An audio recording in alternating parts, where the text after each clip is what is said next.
सासंगची प्रेमाने बोलूया. धन निरंकाळची शुद्ध बीजापोटी फळे रसाळ गोमटी. ही जी ओळ आहे संत साहित्यामधील अत्यंत गूढ आणि जीवनाला दिशा देणारी आहे. याचा साधा सरळ असा अर्थ आहे की बीज जसे शुद्ध तसे फळ सुंदर, मधुर आणि हितकारक. तर या ठिकाणी येथे बीज म्हणजे फक्त झाडाचे बी नाही, तर आपले विचार, संस्कार, भावना, कर्म आणि अंतःकरणातील हेतू यांनाच बीज म्हटलेलं आहे. बघा, संतांनी या वचनापाठीमागे जो गूढ अर्थ सांगितलेला आहे तो आपण याच्यामध्ये समजून घेणार आहोत. सगळीकडे कर्म सिद्धांताबद्दल खूप चर्चा आहे.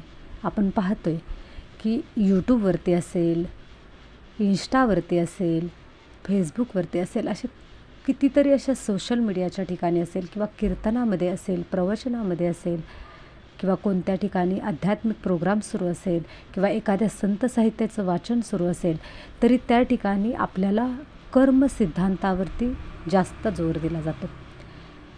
कारण ही जी प्रकृती आहे, ही प्रकृतीमध्ये भगवंताने, परमात्म्याने काही नियम घालून दिलेले आहेत की हे जे नियम आहेत ते सर्व ठिकाणी सुरू आहेत. आणि बरेच जण बोलतात की माझ्या जीवनामध्ये भगवंताने हे असं का केलं, त्याने माझ्यावरती अन्याय का केला, हा प्रश्न प्रत्येकालाच पडत असतो. परंतु भगवंताने कोणावरही अन्याय केलेला नाही. भगवंताने या सृष्टीवरती काही नियम घालून दिलेले आहेत की जे पेराल तेच उगवेल. आणि याच नियमाच्या गोष्टीला धरून संतांनी वचन काय दिलं की शुद्ध बीजापोटी फळे रसाळ गोमटी. आता हे शुद्ध बीज आहे ते आहे गुणांचं, किंवा आपण जे कर्म करतो ते कर्म जर शुद्ध असेल तर त्या ठिकाणी शुद्ध बीज म्हणायचं. तर मग बघा की आपल्यामध्ये असलेले आपले विचार, आपण विचार कोणत्या पद्धतीने करतो, कारण आपले विचार हेच आपलं बीज आहे. कारण बघा, सुरुवातीला मनामध्ये विचार येतो, नंतर भावना जागृत होतात आणि नंतरनं त्या कृतीमध्ये येतात. तर त्या कोणत्याही गोष्टी कर्मामध्ये येण्या अगोदर ते विचारामध्ये येतात. म्हणजे विचार हे बीज आहे. आणि मग सृष्टीचा चौथा जो नियम आहे, काय, आपण जेव्हा कर्म करतो त्या कर्माची प्रतिक्रिया देखील आपल्याला मिळते. सपोज एक उदाहरण घेऊयात. समजा माझ्या मनामध्ये चोरी करण्याचा विचार आला. मला असं वाटलं की जर मला कष्ट करण्यासाठी खूप वेळ लागतो, जर मी एखाद्या गोष्टीची एखाद्या ठिकाणी जाऊन जर चोरी केली तर त्या ठिकाणी माझा खूप लवकरात लवकर मला काहीतरी बेनिफिट मिळेल. मला कष्ट करण्याची तर इच्छा नाही आहे. मनामध्ये विचार आला आणि भावना काय जागृत झाली की मला सुख मिळेल, मला जास्त कष्ट करायला लागणार नाही. आणि नंतर मी एखाद्या ठिकाणी चोरी करायला गेली. चोरी मी केली, परंतु ज्या घरामध्ये चोरी केली त्या घरामधले जे लोक आहेत त्यांनी जे धन ठेवले होते, त्यांनी जे काही मी त्यांच्याकडून चोरून आणलं ते त्यांनी ठेवलं होतं ते खूप कष्टातून ठेवलं होतं. त्यांनी त्यासाठी खूप कष्ट घातले होते आणि कष्टाने त्यांनी ते साठवून ठेवले होते. मी कर्म पण केलं आणि त्या कर्माची प्रतिक्रिया काय झाली की ती जी व्यक्ती आहे ती व्यक्ती तळमळत राहिली, शिव्या शाप देत राहिली, मन तळमळत राहिलं की कोण असेल, कोण माझी चोरी करून गेला असेल.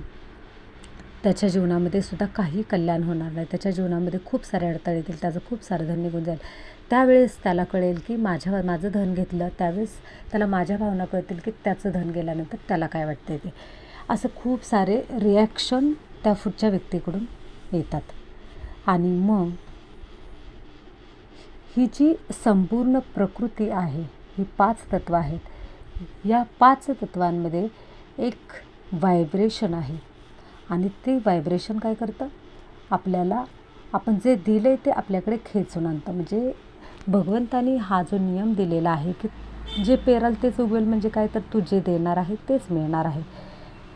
तू जे देशील ना तेच तुला वापस मिळेल. तू तिथं काय केलं, पाप केलं ना, कोणाला तरी दुःख दिलं. पाप म्हणजे काय, तर कोणाला जर आपण दुखवणारं कर्म जर आपण केलं तर त्याला पाप म्हणतात, सुखवणारं कर्म केलं तर त्याला पुण्य म्हणतात. पाप पुण्याची व्याख्या तर सहज आहे. मग अशा वेळी जर मी चोरी केली आणि मग त्या व्यक्तीला त्रास झाला, त्या व्यक्तीने बददुआ दिली आणि ती बददुआ ह्या सृष्टीमध्ये व्हायब्रेशनच्या रूपामध्ये राहिली, ह्या प्रकृतीमध्ये राहिली. मग ही प्रकृती काय करते की आपण जे माझ्या बाबतीत घडलं होतं अगदी तसंच दुःख मला देण्यासाठी पुन्हा वापस ते व्हायब्रेशन माझ्याकडे येत असतं. हा सृष्टीचा नियम घालून दिलेला आहे की जे देणार आहे ते आपल्याला मिळणारच आहे. हा आहे कर्मसिद्धांत. म्हणून सर्व संतांना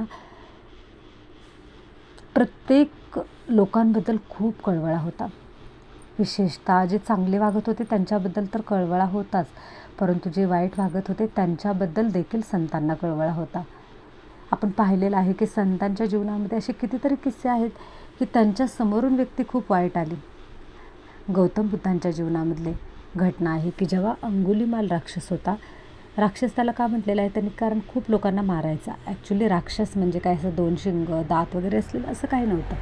आपल्यासारखाच माणूस होता, परंतु त्यांनी काय केलं होतं, खूप साऱ्या लोकांना मारत होता आणि त्याला त्याचं हित साधायचं होतं म्हणून तो लोकांना मारत होता आणि त्यांच्या अंगठे तोडून अंगठ्यांची माळ गळ्यामध्ये घालत होता. म्हणून त्याला अंगुलीमाल म्हणायचे. तो अंगुलीमाल राक्षस होता, तो ते पाप करत होता. ज्यावेळेस गौतम बुद्ध त्यांच्या जवळून जात होते त्यावेळी गौतम बुद्धांनी पाहिलं की हा काय करतोय, हा बच्चा काय करतोय. त्यांच्या मनामध्ये अपार करुणा जागृत झाली. आपल्यासारखा एखादा व्यक्ती असेल तर आपल्या डोक्यामध्ये विचार काय येतो की चांगली व्यक्ती वागते तेव्हा आपल्या मनामध्ये चांगले विचार येतात, पण वाईट व्यक्ती वागते तर त्यावेळेस वाईट व्यक्ती वागणाऱ्या व्यक्तीबद्दल आपल्या मनामध्ये करुणाभाव जागृत होतो का? जेव्हा जागृत होतो त्यावेळी पुढच्या व्यक्तीमध्ये नक्की परिवर्तन होतं. मग गौतम बुद्धांच्या देखील तेच झालं. त्यांना असं वाटायला लागलं की हा बच्चा काय करतोय, कारण ज्यावेळी त्यांनी ते ध्यानस्थ होते, ज्यावेळेस त्यांना ध्यानामध्ये पूर्ण समाधी अवस्थेमध्ये गेल्यानंतर ज्यावेळेस ज्ञान त्यांना झालं, त्यांना ते बुद्ध बनले, त्यांनी ते ज्ञानी झाले, त्यावेळेस त्यांना कळालं की या भगवंताने या सृष्टीमध्ये काय नियम घालून दिलेले आहेत आणि जो तो दुःख बघतोय त्या दुःखाचं कारण काय आहे हे त्यांना कळालं होतं. आणि मग ज्यावेळी तो अंगुलीमाल राक्षस तसा करत होता त्यावेळी त्यांच्या हृदयामध्ये अपार करुणा जागृत झाली. त्यांना असं वाटलं की हा बच्चा काय करतोय, ह्याला कळत नाही हा काय करतोय ते, ह्याची सजा त्याला भोगावी लागेल. आणि मग त्यांचं हृदय कळवळलं आणि त्यांना भयही वाटलं नाही की तो मला मारेल किंवा काय होईल, काही नाही. निर्भीडपणे ते त्याला सामोरे गेले आणि काही क्षणातच त्या अंगुलीमालमध्ये परिवर्तन झालं, कारण तो मनामध्ये शुद्ध भावाने करुणा जागृत झालेली ना. तर त्याचं ते परिवर्तनाचं ते फळ होतं की ती अंगुलीमाल सुद्धा त्यांच्यामध्ये त्यांच्या संघामध्ये सामील झाला, भिक्षू बनला. तर हे जे उदाहरण आहे असं आपण कितीतरी संतांच्या जीवनामध्ये पण खूप सारे अशी उदाहरणं आहेत. अक्षरशः त्यांच्या विरोधात जाणारे संत ज्ञानेश्वर महाराजांच्या जीवनामध्ये चांगदेव एवढे मोठे योगी होते, ते सुद्धा शरण आले. हे कशाचं होतं, ते करुणेचं त्यांनी बीज रोवलं होतं ना, त्याचं त्यांना ते फळ मिळालं होतं. शुद्ध बीज आपण म्हटलं काय तर आपण समोरच्या व्यक्तीला जेव्हा प्रेम देतो, करुणा देतो, करुणाभाव जागृत करतो, आपण जेव्हा सत्याने वागतो, प्रामाणिकपणे वागतो, भगवंताच्या भक्तीमध्ये तल्लीन होतो आणि आपला कोणतीही गोष्ट करण्यापाठीमागे निर्मळ हेतू असतो, कटकारस्थान नसतं किंवा आपला स्वतःचा स्वार्थासाठी आपण कोणाला त्रास देत नसतो. अशा वेळी काय होतं तर व्यक्तीच्या जीवनात पुढे येणारी फळं ही शांत, आनंदी आणि मंगलमय असतात की ती सुखच घेऊन येतात. तर रागाचे बी पेरले तर राग उगवते.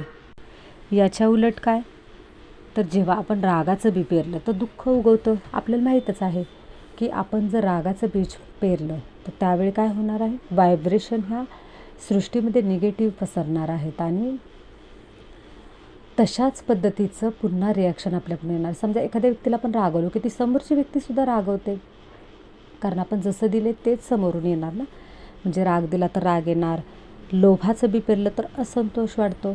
जेव्हा आपण लोभ करतो, लोभ म्हणजे काय तर मला आपल्याकडं आहे तरी आपल्याला अजून हवंच आहे, समाधानच नाही आहे, मन शांत नाही. मग त्यावेळेस असंतोष म्हणजे मनामध्ये दुःख निर्माण होतं, कारण ते मिळत नाही. याच्या उलट जर आपण प्रेमाचं बी पेरलं तर नाते आपली आहेत ती फुलतात. आपल्या आजूबाजूची माणसे आपल्याशी जोडली जातात आणि अपार प्रेमाने जोडली जातात. त्याच्यामध्ये प्रचंड सुख आहे.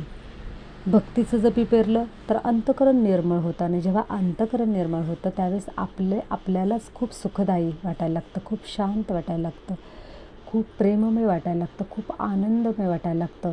ही जी भावना आहे ना ती हृदयाला स्पर्शून जाणारी आहे, अंगावरती आनंदाचे रोमांच निर्माण करणारे आहे. मानवाचं हे संपूर्ण जीवन हे कारण आणि परिणाम या नियमावर चालते. आजचा विचार म्हणजे उद्याचं भविष्य. आज आपण कुठल्या कारणाने एखादी गोष्ट करतो त्याच्यावरून ठरतं की त्याचा परिणाम काय होणार आहे.